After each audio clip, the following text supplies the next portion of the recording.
Yasuo, the Unforgiven.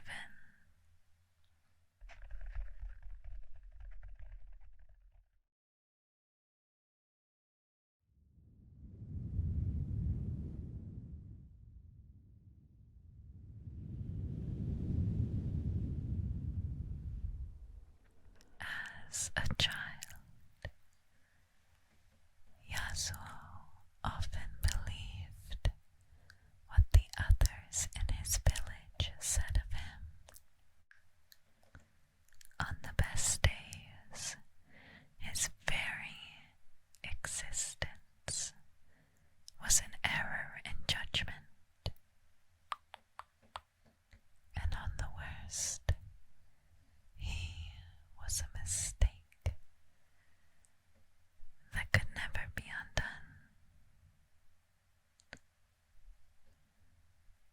Like most pain, there was some truth to it. His mother was a widow, already raising a young son, when the man who would be Yasuo's father blew into her life like an autumn wind.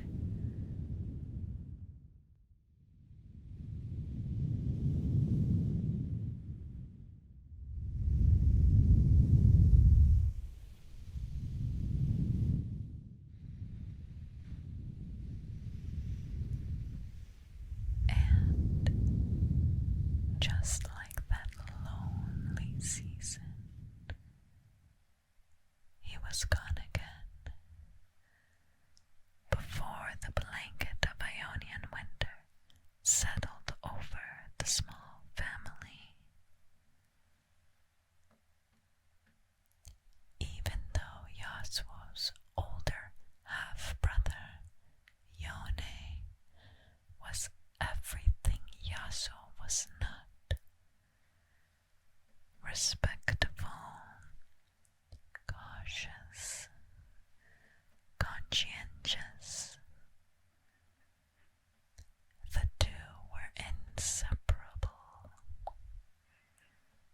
When other children teased Yasuo, Yone was there to defend him. But what Yasuo lacked in patience, he made up for in determination.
the school's highest lesson in humility.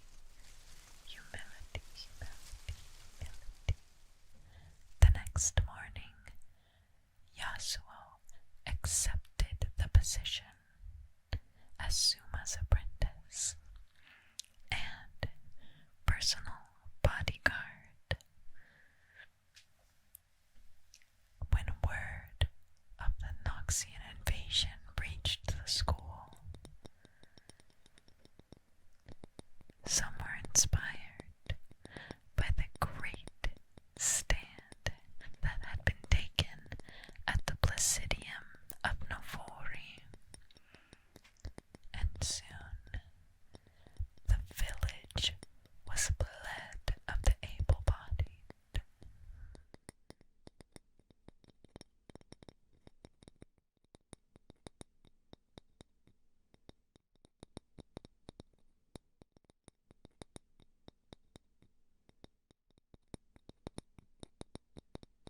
Yasuo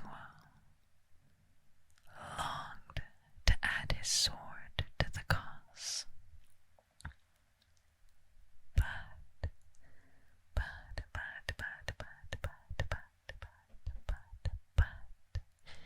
even as his classmates and brother left to fight, he was ordered to remain and protect the elders.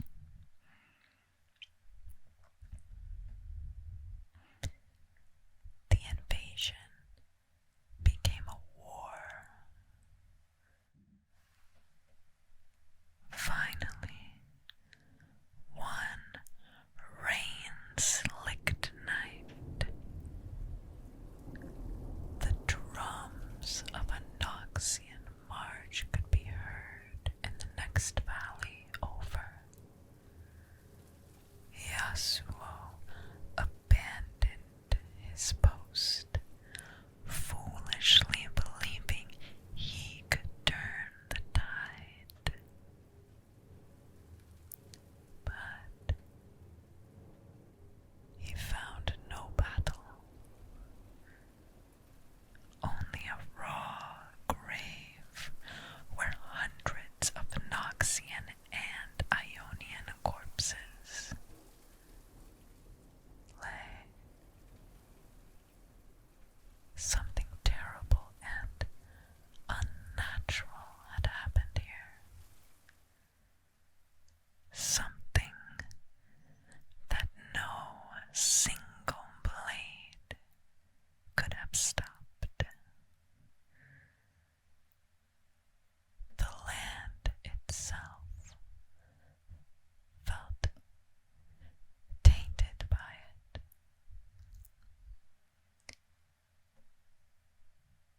Soaked, Yasuo returned to the school the next day,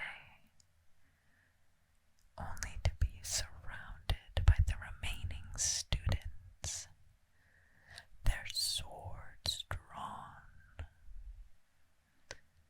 Elder Suma was dead, and Yasuo found himself accused not only of dereliction, but of murder. He realized the true killer would go unpunished if he did not act quickly.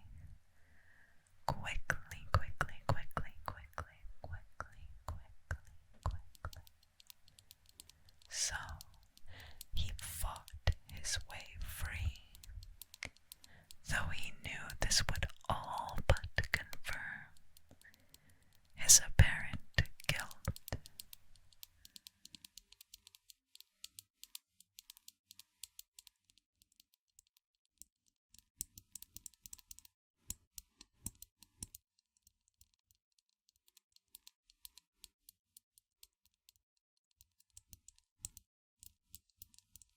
Now a fugitive in war-torn Ionia,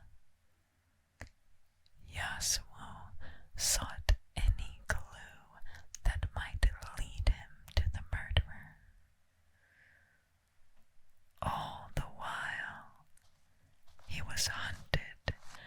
his former allies, continually forced to fight or die. This was a price he was willing to pay until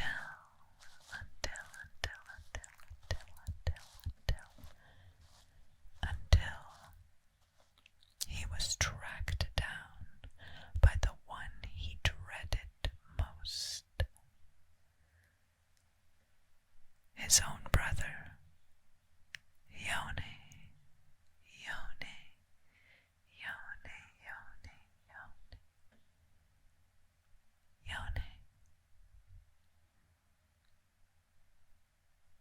Bound by honor, they circled each other.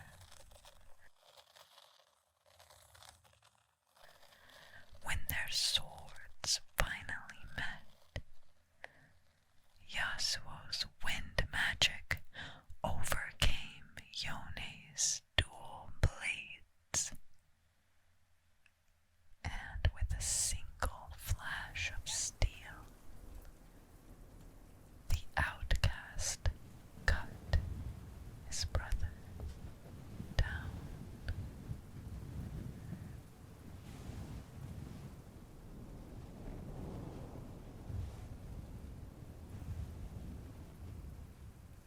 He begged forgiveness, but Yone's dying words were of the wind techniques responsible for the elder Suma's death,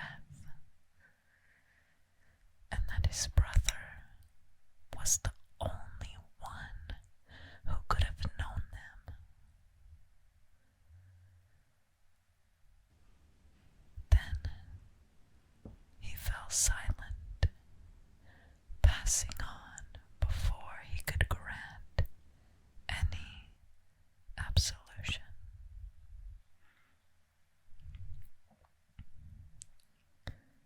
Without master or brother, Yasuo roamed the mountains, distraught,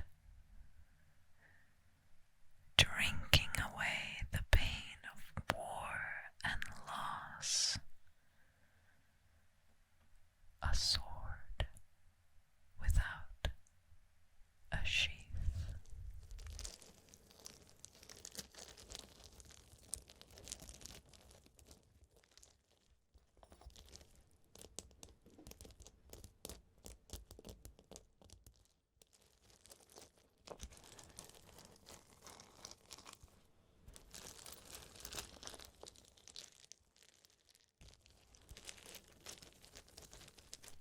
There in the snow,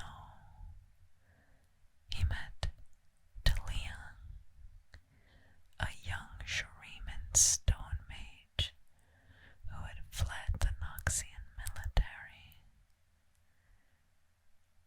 In her, Yasuo saw an unlikely student, and in himself, an even more unlikely teacher. He trained her in the ways of elemental magic, wind, shaping stone, embracing at last the teachings of Elder Suma.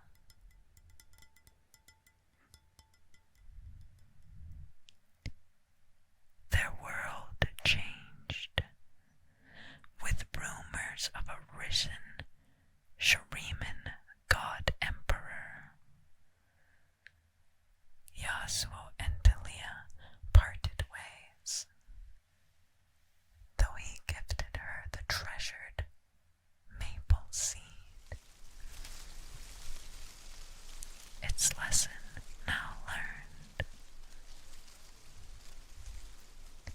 As she returned to her native desert sands, Yasuo set out for his own village, determined to put right his mistakes and find his old master's true killer.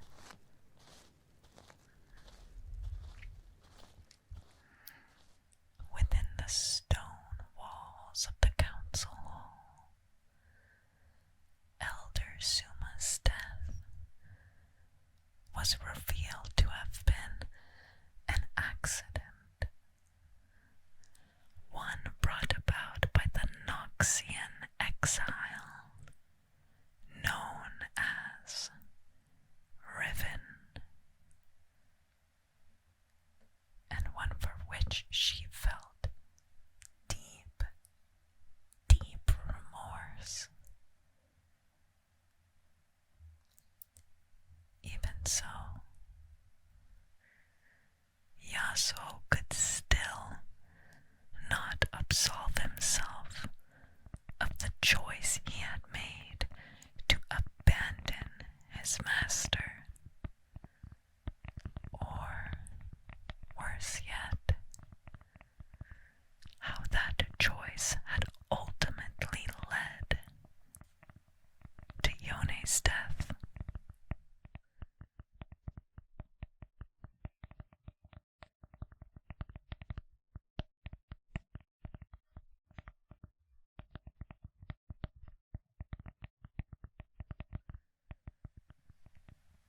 Yasuo eventually journeyed to the Spirit Blossom Festival, though he held little hope that hearing its rituals would ease his heart. It was there he encountered a demonic creature that sought to devour him, an Asakana that fed on his pain and his regret. Yet, a masked intruder intervened, striking down the creature with righteous fury. And Yasuo realized he knew this man. It was Yone. Yone. Yone. Yone. Yone.